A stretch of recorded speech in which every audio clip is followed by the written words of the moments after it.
میں نے ایک دن خواب دیکھا، خواب میں مجھے جنات نظر آئے، جو بجلی کے کھمبے ہیں اتنے بڑے بڑے، اور مجھے کہا آج ہم آپ کا علاج کرتے ہیں، آپ ہمارے خلاف لوگوں کو بہت گتھیاں سکھاتے ہیں،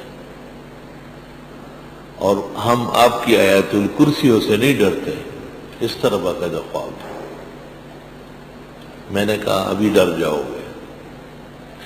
میں نے علی الفور 3 مرتبہ آیت الکرسی پڑھی۔ میں نے خواب میں دیکھا جب تیسری مرتبہ میں نے پڑھی تو ان کے جسم میں زلزلہ آ گیا، گرنے لگے۔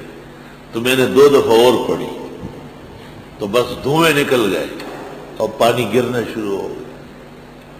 اعتقاد جب کمزور ہو تو ان میں خوف بڑھتا ہے۔ توحید کے سبق کا تقاضا یہ ہے کہ اللہ کے سوا اوروں سے نہ ڈرا جائے۔ نقصان بھی کبھی پہنچتا ہے، نقصان سے نہ ڈرے، ڈرے اللہ سے، اس کے اختیار میں ہے۔